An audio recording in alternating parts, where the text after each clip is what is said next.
time to abandon ship. Oh no! Here we go!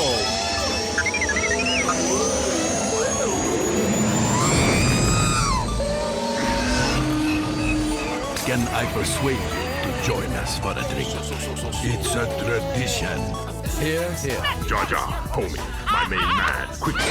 Before the Separatists attack, get into the escape pod. Hey! This is escape, then we're the pod. It's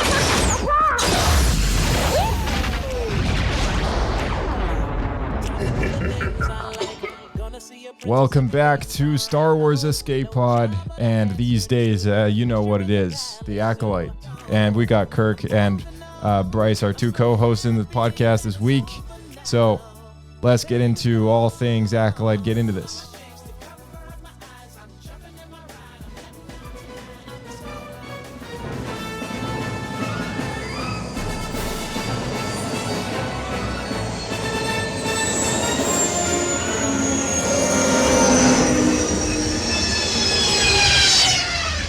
Another happy landing. All right, well, hello, and welcome back. Hello there. It is good to be back. Hey guys, how's it going? Going good. And before we get too far in, I just got to mention, because I feel like maybe some people tune out before we get to the end here, but if everyone can drop a 5-star review, and that really helps us out a lot. Helps people find the podcast on the search algorithm, and leaving a review if you're using Apple Podcasts really does a lot. And on Spotify, it helps us, pop out, right? So that really does a lot of wonders. So that, and down in the description below, there are links to all our friends down there, as well as the social handles, etc.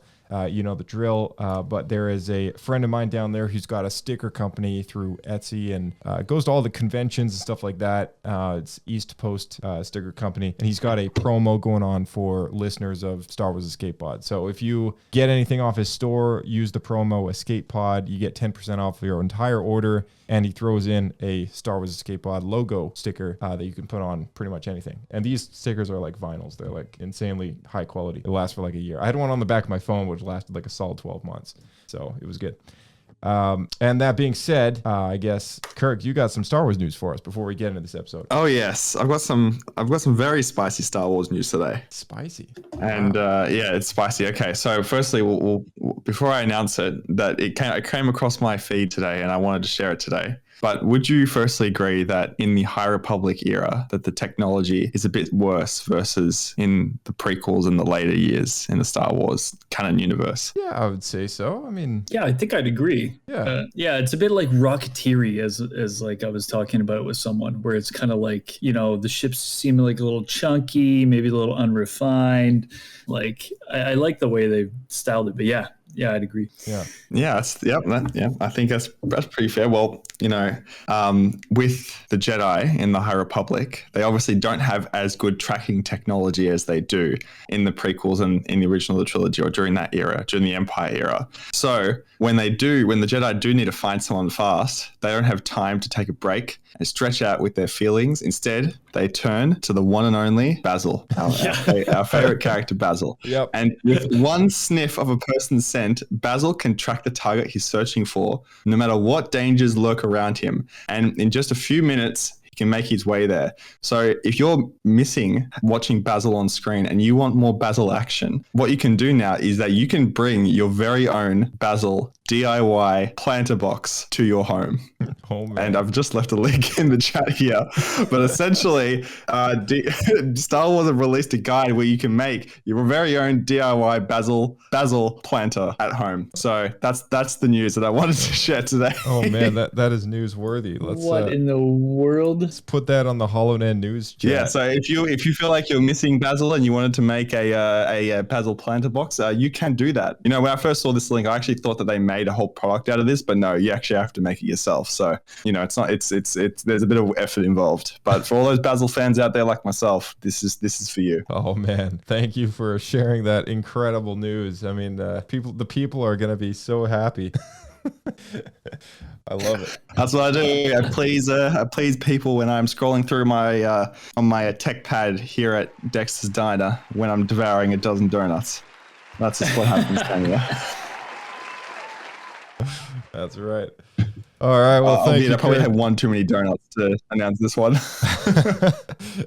Maybe they slipped something in one of them. Looks a bit green to you. Yeah, just a little bit. Yeah. All right, so let's get into this episode and break it down, shall we? This is the 6th episode of the ACOLYTE. It's called Teach Corrupt, split with the back to the slash titles again. It was directed by Hanel Culpepper and written by Leslie Headland and Jocelyn Bio. This episode released July 2nd, 2024. Kamir, enigmatic and shrouded in mystery, whisks Osha away to a hidden sanctuary nestled amongst the stars. With gentle hands, he tends to her wounds, revealing a past etched with the scars of betrayal. A fallen Jedi, cast aside by his master's treachery. Echoes of Osha's own suffering resonate within Kamir's tale, weaving a tapestry of shared pain and a fragile trust. In a moment of vulnerability, she dons his helmet, forged from the legendary Cortosis, a testament to his past and a shield against the encroaching darkness. Meanwhile, aboard the Jedi vessel at Kofar, a storm of interference batters Sol's desperate plea for aid. A fragmented whisper of tragedy reaches the Jedi Council on Coruscant, a chilling tale of a lost team swallowed by the abyss.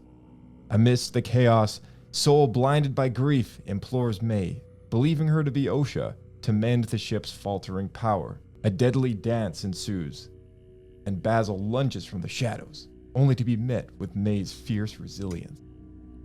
With a surge of raw power, she subdues her attacker and restores the lifeblood of the vessel. Yet, in her pursuit of truth, her words betray her, shattering Sol's illusion. A blinding flash of light heralds his escape, leaving behind a trail of confusion and a captive May. Vernestra Rowe and her valiant Jedi brethren arrive to investigate Sol's cryptic message, only to be greeted by a scene of unspeakable horror. A massacre, a testament to a power both terrifying and familiar. Whispers of a fallen Jedi, a specter of darkness wielding unimaginable strength, ripple through the ranks. May awakens to the chilling truth, her fate entwined with Sol's as he unravels the twisted tapestry of Brendok's demise. All right, thank you for the AI help on that. I was about to say, that was very elegant. Yeah. It's like I normally just pull these off the Wikipedia page, but I piped it through Google Gemini, and I was like, make this more epic, and that's what I got. So I have to admit, I kind of lost you there. I was like, what episode is he talking about? I felt like a little bit like that too, but I was like, wow, this was like a lot more intense and interesting than I remember. Nice. I watched the same episode. Well, that's exactly what I wanted to do. I watched this episode and I just thought like, okay, that was such an in-betweener. You know what I mean? Like it wasn't like nothing huge happened, and it was just a lot of maybe some small character development here and there, but I was really ticked off that it was yet another episode that Sol doesn't get to finish what he's saying. And I was like, come on. Oh, like he's been doing this for like the whole season now. Like it's just driving me The nuts. cliffhangers have been a little annoying, yeah. Yeah. So anyway. And abrupt sometimes too. Spicing it up a little bit. Yeah. So let's I am glad though that Sol figured things out by the end of this episode though. Yeah, exactly. Like, come on. Yeah, it's like, okay, finally come to his senses. So this episode kicks off on the planet that Osha wakes up on, which is referred to us as unknown, but it might really actually be a planet from the expanded universe called Baldemnik, and this is known to be a planet with being a Cortosis hotspot in the expanded universe, and we know that because when Osha looks up at the cave wall, we see this like vein of Cortosis like in the cave wall, which is is probably where Khmer, forged his helmet. So this planet, at least from the expanded universe, called Baldamnik, it showed up in the Darth Plagueis novel.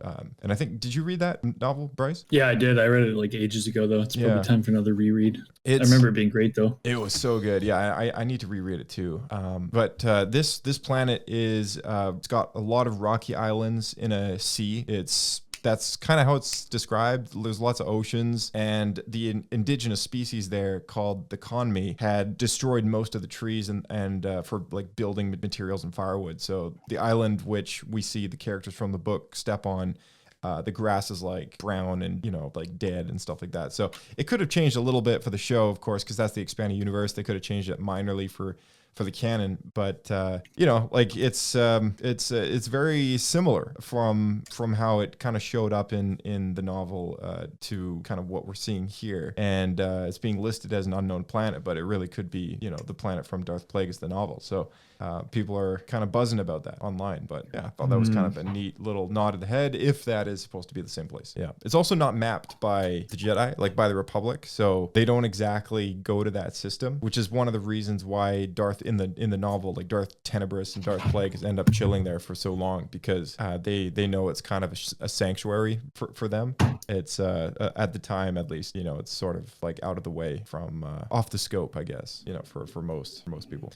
So here's what else was said about this planet, because I think maybe you guys, like me, originally also thought like, oh, it could be ACTO, right, or Act 2 from the sequels. Yeah, I thought it was that when I first saw it. Yeah, somebody asked this question at Collider to Leslie Headland, the creator of the show, and this is a quote from the article, from the interview. She said, "It's not Act 2. It's I know it's similar, and it was intentionally supposed to be similar in terms of terrain and feeling isolated and surrounded by water and less lush green and more rocky, but the idea is that Cortosis is mined on this planet, so I don't think that's the case with Acto. Part of the reason this is his home base is that Cortosis is a very rare metal. I don't think we say it explicitly on the show, but that's a reason it's not Acto. Was it intentional to leave it as an unknown planet because this is a planet that hasn't been discovered by the Jedi?" And then Leslie Headland says, "That's exactly right. It's an uncharted planet that they haven't mapped." So all that lines up, like the Cortosis thing, the fact that the Jedi haven't mapped that planet out, and the reason why they're not going there, it all lines up with the Darth Plagueis novel. So it's just like all these little clues everywhere that's like, okay, it's a very, very high chance that it could be this planet called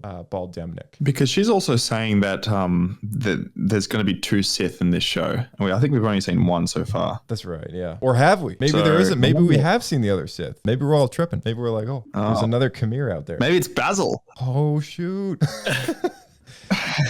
You've been deceived. Oh, jeez. What did you guys think of this episode, just off the top of your head? For me, I was like, just let these scenes play out a little bit longer, or let these characters say what they need to say. I felt this episode, like what you said at the start. I felt like we're going to get more out of it, but we still are kind of left with that not many answers. I'll leave that for now. Mm-hmm. Yeah, I kind of agree. Like, it's almost like the episodes do need to be like an hour long. Like, I think I'd be more satisfied if like 2 episodes were combined. I feel like they would be able to get, but it feels kind of like we're getting 2-part episodes, and like the first part is always not, as like satisfying, or like, yeah, because there's not enough time to like for them to, yeah. I don't know, there's some like cool stuff going on, but I'm always a bit frustrated with how they leave the episode. And there's one very strange scene in this episode I found as well. You talking about it's the fan service? The fan servicing? Yeah, goodbye, Yord Horde. Oh, wait, what? Oh, come on, we're not talking about the sweet shirtless scene. Yeah, we are. Yeah, right? no, that's I mean, like, yeah. Yeah, dude just had his thing just flopping about everywhere in a Star Wars show. Wait, which version of the episode were you watching? I don't know how else to put it. I was watching I have the IMAX enhanced version on Disney Plus here in Australia, gosh. so like it cropped down even more. The fan edit version. Oh god! Like what? I don't know. So I bookmarked a thread on X, Twitter, whatever you want to call it, and it was called "Tiddies in Star Wars," like TIDDIES. Titties in Star Wars. Yeah. And it was just a thread of people like just all piling in photos from comic books or like animated shows or movies for just every single possible alien and human alike shirtless in Star Wars. And I thought it was just so funny. I bookmarked it. So I went up there for an update, and naturally someone's already beat me to it. They've posted the picture already from Khmer. And I was like, wow, like this isn't a lie. This is like a thread that just is going to live forever. As long as there's Star Wars stories coming out with shirtless people, like, yeah, bring it on. There was like this goes like a full other, like, I think it's implied here that like the bottom half of him is also without clothing. Yeah, I think this was the first like Game of Thronesy kind of scene ever like attempted. You know what I mean? Yeah, that was a bit of a bold move. I gotta say, like, yeah, and the scene was just like her like looking down. I'm like, she's not looking down at the lightsaber. I was just like, what am I watching? or is she? Is she looking down at the lightsaber? She's like, I cannot strike you down. You're definitely armed. Like I'm allowed to. You are armed. Yeah. Some very serious weaponry there. Yeah. So I think he kind of. I mean, like people, like a bunch of Jedi are like dying in pretty brutal ways. It kind of makes sense that they're gonna add like. Yeah, it's not a kid show. Yeah. I wonder if this should have been. I mean, I didn't understand the Yord Horde, but I do get this guy's appeal. Okay, like this guy. I wonder if where are we going here? Have you seen that guy's arms? This episode shouldn't be Teach Corrupt. It should be Temptation and Corrupt. Yeah. Oh man, yeah, that guy's ripped. Yeah, it's a very interesting thing to get in your Star Wars. Yeah, I gotta say they have chosen some very good-looking Vancouverites to play the Sith Lords of the recent history. Yeah. I mean, between Hayden Christensen and Manny Jacinto, I mean, it's a thing. It's like All right, so I have to say I'm intrigued by his character though. Like I'm kind of like into his weird Sith stranger. Yeah, I do. I like it. I like. Interested to see where it goes. This episode was the first time. Do you guys have any ideas of? Oh, like any ideas on like? Go ahead. I think there's a delay. Sorry. I was just gonna say, like, I think this episode was the first time that we saw him in a somewhat normal way, like how he is when he's not acting as Khmer, and how he is when he's not all sweaty just out of a fight. You know what I mean? Yeah. What was your question? Oh, I was just gonna ask, like if you have any ideas of where they're gonna go with this character. Yeah, I don't know. Hopefully with more clothes in the future. Yeah. I have a bad feeling that they're going to kill his character off by the end of the show, but I have a good feeling that's going to be for the story purpose of delivering us either the true Sith Lords of the show or either that or it'll be like a failed attempt at killing his master, which results in his master recruiting a different apprentice, which is maybe a character that we're familiar with from the expanded universe. But at least that's I think that's what I'm thinking as well. Yeah. What do you think of Khmer and Osha's shared past and the fragile trust that they share? Because at least we got like a little more into that, between with Soul, being, again, it's like it sucks that we just don't get to the bottom line of like what really happened yet. But I have a feeling maybe that'll come in the next episode. But at the same time, like, I don't know, do you guys have any theories as to like what happened there? Sorry, I said Khmer. To which part again? Sorry. Oh, I said Khmer, not Soul. I'll rephrase the question. Sorry.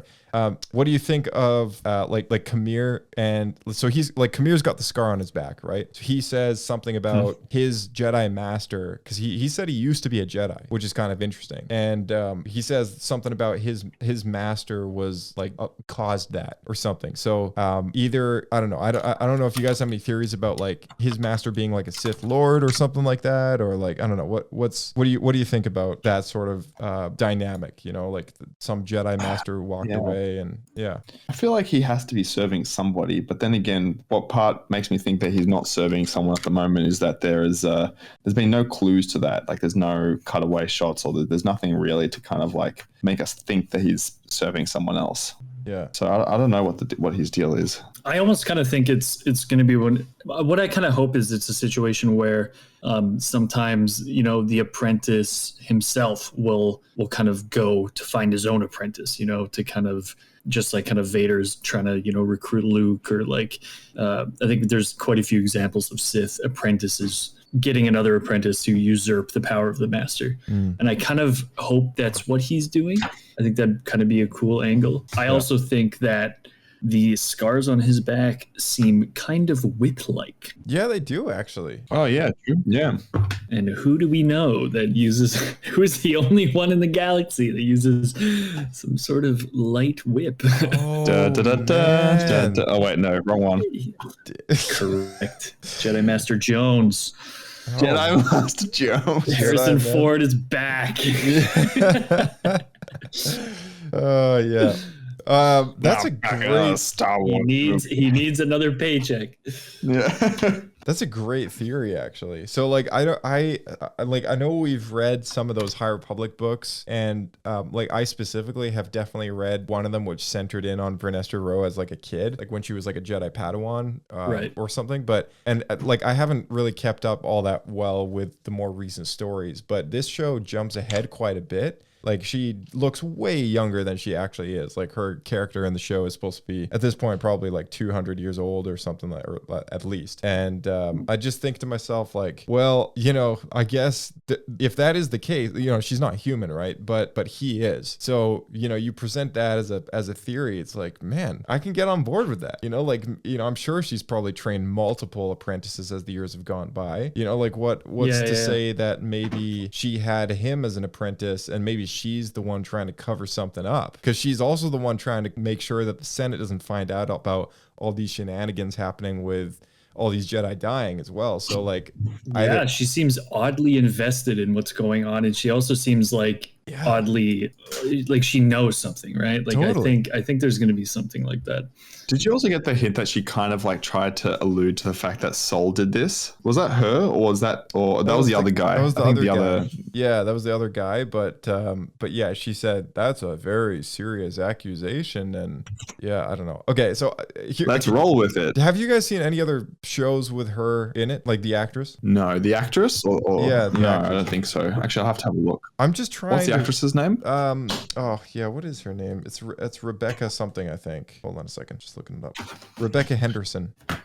I just think Rebecca Henderson. I reckon it sounds familiar. Yeah, like I just no, never mind. I just think to myself, anytime I see her character on screen, either the character is supposed to be just that stoic and wooden, or maybe it's just the actor. Like I don't really know how to really decipher her character. Well, how does she come off on screen versus like in the books that you've read? Well, in the books she's a kid, so she comes off as a little spunky but also mature for her age, because she's I think she's like 15 when she's knighted as a Jedi Knight, which is like she's the youngest person of her generation to get that promotion at such a young age. So they consider her like a prodigy sort of thing. But I don't know. She just seems always like so, you know, serious all the time. You know what I mean? Like in a different way.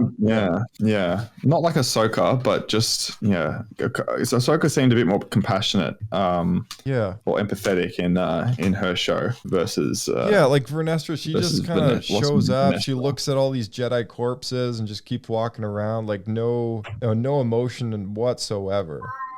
So like I would have thought like even Kenobi, who is a pretty by the books kind of guy, you know, as far as the Jedi code is concerned, we saw him like lean down, touch the face of one of the younglings, and he sounded upset, right? So I just keep thinking to myself like, man, either it's just the direction here or the acting, or maybe it's just the character. but like I haven't seen anything else with her Or in maybe it. So she expected it. yeah, or that too. Exactly. Yeah. But I'd be very surprised if they went down that angle. But then again, who would have thought they were going to get rid of all the Jedi in this 5th episode? Yeah. Yep. Yeah. The corruption of Chimera's. Do you find it kind of odd? Go ahead. I was going to say, do you find it kind of odd, like throughout this whole episode, Sol is like conveniently trying to tell them what happened, but like he doesn't immediately start the sentence off with, there's a Sith, red lightsabers, just assassinated all the Jedi. Like he takes his time to only give the exact right amount of information, and then there also happens to be the transmission errors going back to Yeah, so I've already forgotten their name. So to add on, What's the name? Oh my goodness. yeah, Vernestra Yeah. Rowe. You know what I mean? Yeah. So to add on to this, Vernestra, yeah. to add on to that, because I don't really, I mean, yeah, I you'd think that he would probably say something about that first, but I think to add on to that, I found it hilariously stupid that the whole message, right, is supposed to be kind of broken up and like, oh, like it's not getting through, and then like the guy who receives the message,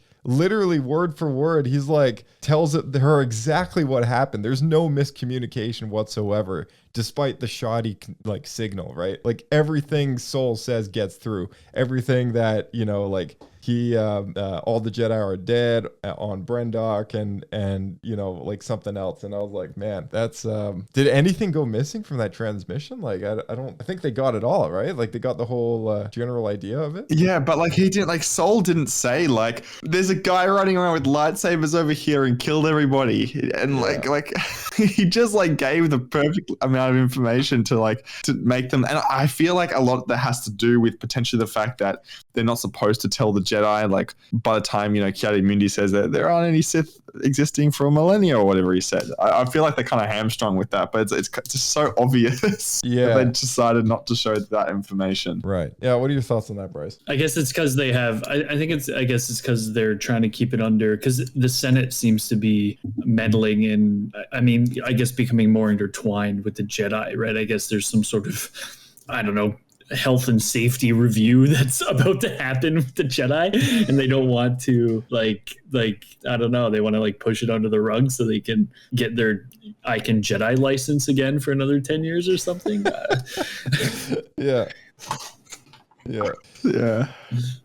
So what I like about this episode, at least what the parts that I liked, was the corruption that Chimera is bringing to the table with Osha. Was, to me, that was probably the most interesting part of this entire episode, because yet again, it's another episode where we got literally nothing happening with Sol other than, he finally finds out that it's May, but quite notably nothing else really happened other than his transmission getting through and capturing May and still not getting around to telling his story. And as far as Vernestra Rowe goes, I mean, we got a little tidbit of her seeing, I guess, the aftermath as to what happened. But the most interesting substance of this episode is really just Chimera and Osha. And I quite enjoyed most of those scenes. I thought it was really intriguing how she, after all she saw, she's seen, she still got a lot of Jedi in her to not kill the guy, right? And then she goes and puts the helmet on, and I was like, wow, he really got into her head, so I don't know, how did you guys like this dynamic through this episode? The one scene that bugged me, I guess, in this part was when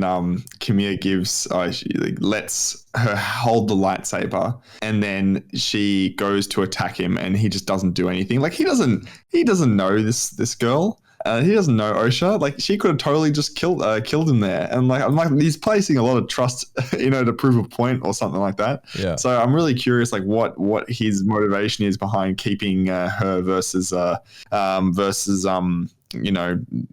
her on that planet, the Wookiee planet.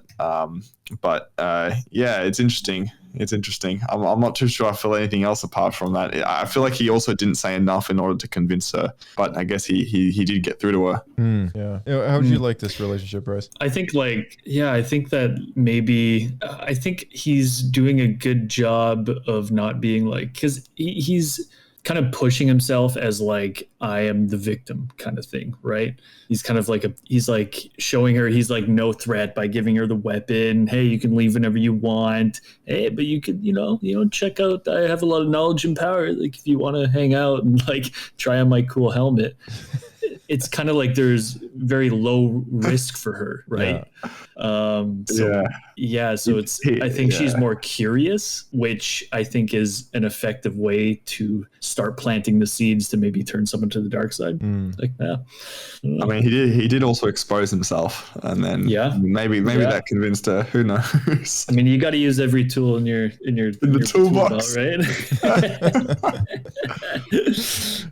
Darth Sidious, not that sexy. Couldn't really pull that card. Yeah. Oh man. Vernestra Rowe and the whip saber. I mean, Kyle would probably have something to say if we didn't talk about this at all. So, for you, Kyle, because we know you're listening. The whip saber, we see it in 2 shots, and I gotta say, it doesn't look nearly as silly as the book covers. Because if you see any of the book covers with this whip saber on it, it looks utterly ridiculous. And I just thought to myself, oh, they kind of pulled it off, Like, I mean, I always thought the idea of a whip saber was kind of weird, but for those 2 shots, in my head, it kind of worked. It wasn't jarring to look at. So I was just curious what you guys thought of that style of saber now that we've seen it. I thought it was a bit strange, to be honest. I think anytime a lightsaber has gravity, it kind of breaks my brain a little bit. So it'll take a little bit for me to get used to. But I know light whips have been around since the expanded universe books with I think back when I forget it was like Luke Skywalker, one of his like main enemies, the lady. Yeah, Lumaya. I forget her name. Lumaya. I was gonna say Luminara, but yeah. So it's been around for a while. I think it's just weird to see it in the flesh. Come to think of it, I mean, like in the Clone Wars TV show, the what do you call it? The slavers on Cadavo, those people, they have those big energy, those orange kind of crackling energy whips that they use on Ahsoka and Kenobi and Anakin, and they're a bit more like kind of electric looking and sounding, and almost feels like they got a bit more like weight to them, because they do like sag to the floor and act as if a normal whip would, right? But her light whip, it almost has like a bit of a gravity defying element. She kind of snaps it back, and then as she's like deigniting it never hits the ground or anything like that. And in none of the at least the illustrations that I've seen from the written material, it's never acted like a standard like energy light whip sort of thing. And I know some of the illustrations of this blade have always been fairly consistent with a lightsaber blade, but it's just been like curly instead of like a straight stick.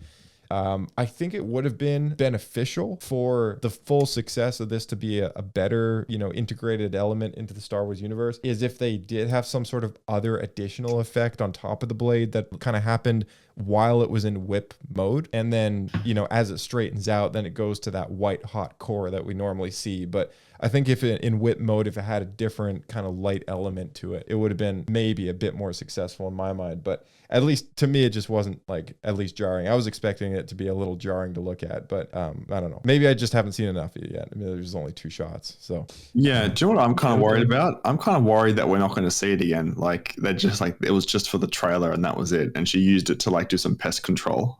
I have a feeling we're not going to see it again, but I'm not sure. Maybe in a big fight we'll see later on, because they didn't want to spoil it in the trailers. But hopefully see it again. But I'm still going to go with my theory that I think she is the one maybe that whipped Kimir.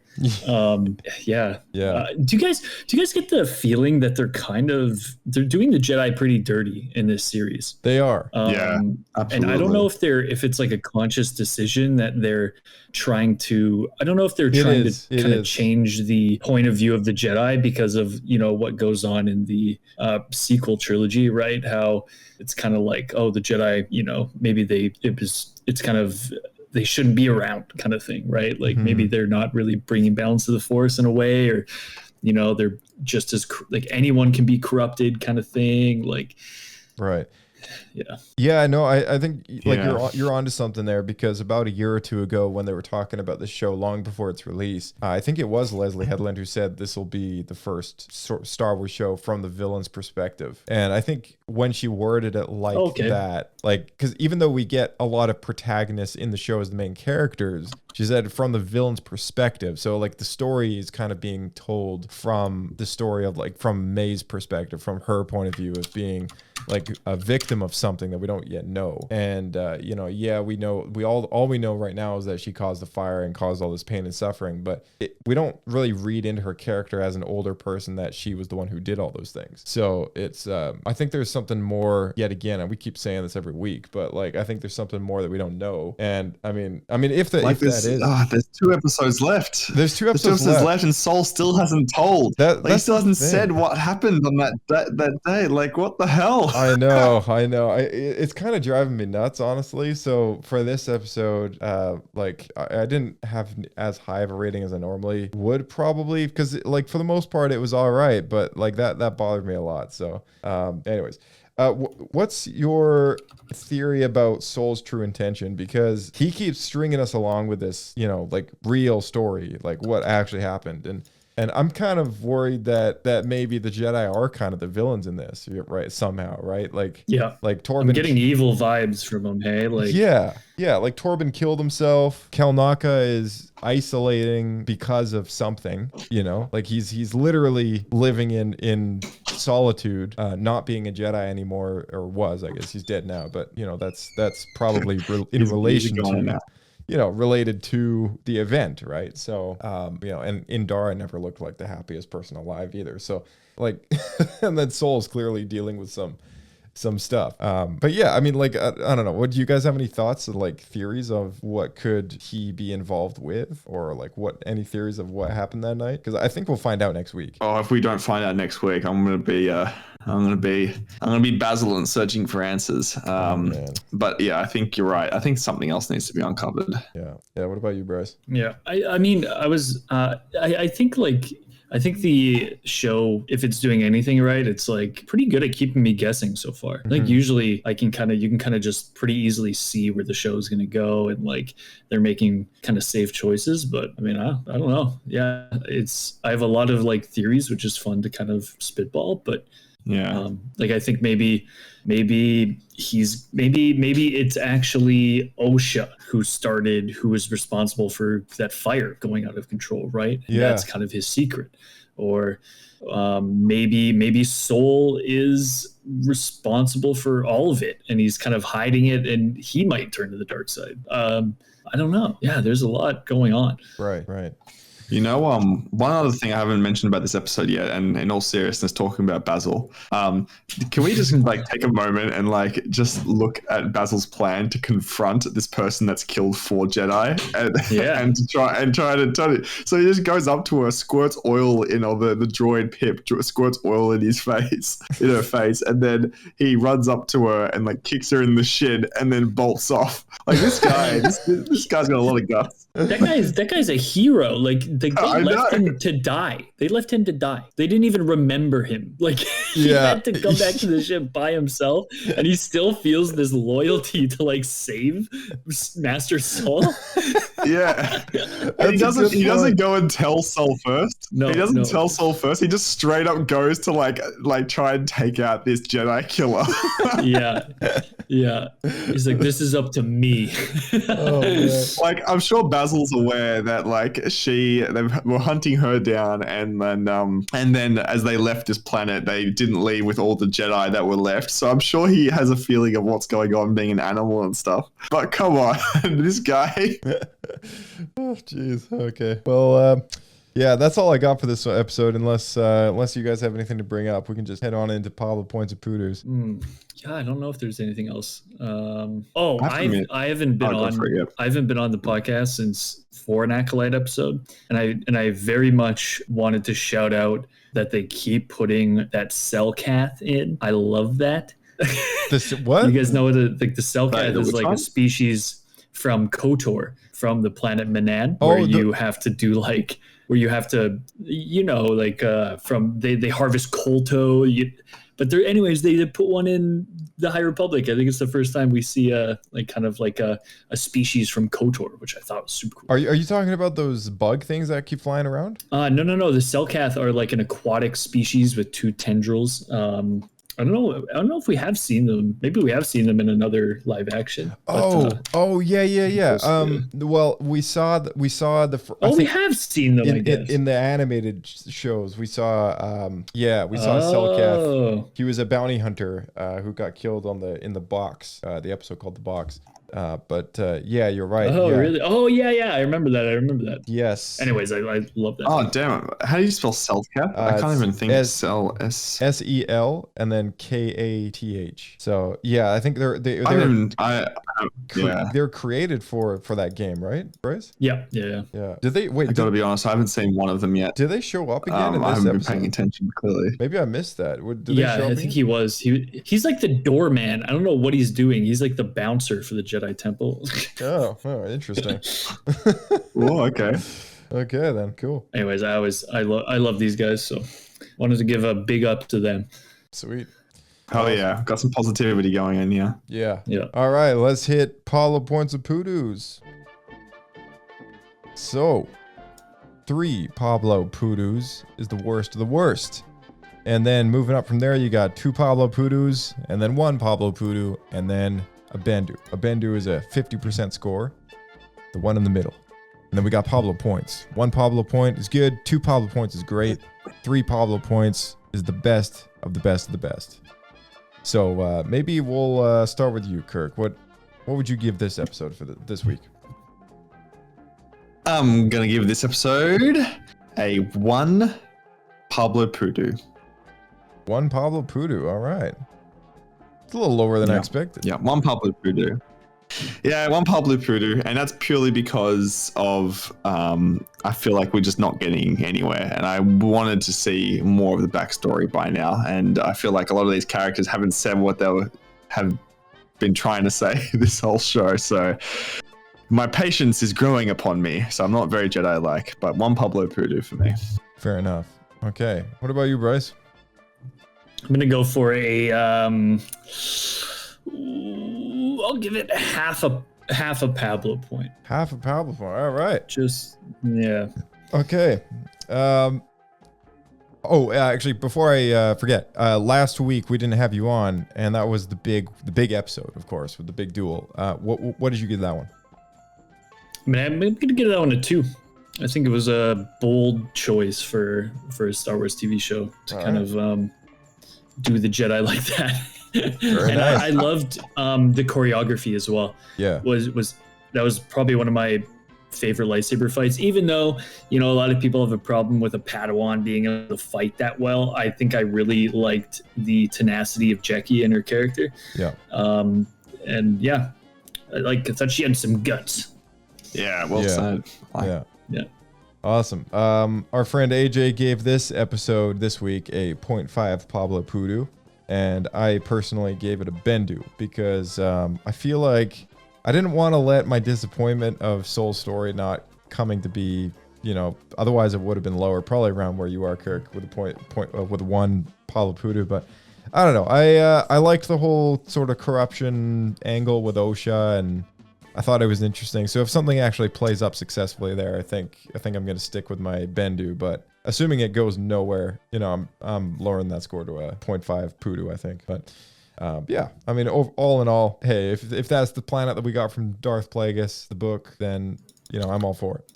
So that's Pablo Points of Poodoos, our rating system on the podcast. It's kind of a quirky thing. We do this every week, for those of you who are just tuning in. But that's all we got for this week's show. It's a bit of a shorter one, a little less to talk about in this week's episode. But high hopes for the last 2. I can't believe we're only 2 away from the end, or I guess 1 away from the finale. Then we got so next. Oh my week, goodness! Next week already. Is next week is the. Is the finale next week? No, next week is the penultimate, and then the week after is the finale. But yeah, we only got 2 left. Okay. So it's pretty brutal. We didn't get any more Pablo Points of Poodoos from Dan, Kyle, Nick, and Shauna, but perhaps we can catch up with them next week and find out what those scores are.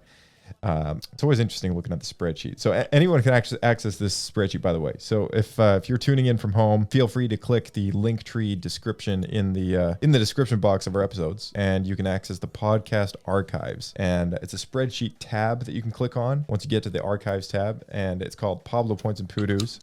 And it's just we're starting to keep track of things, you know, as we go through things. I mean, we've given out a lot of Pablo Points of Poodles in the past for Rebels episodes and so on and so forth. Book of Boba or I think I forget when we started doing this. It's been a while though. So, but now we're starting to keep track. It's too much work to go back and document all that stuff. So, going forward,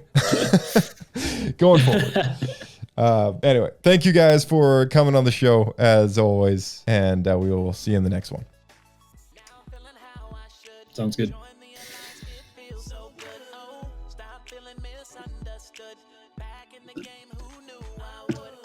I'm waiting for Kirk.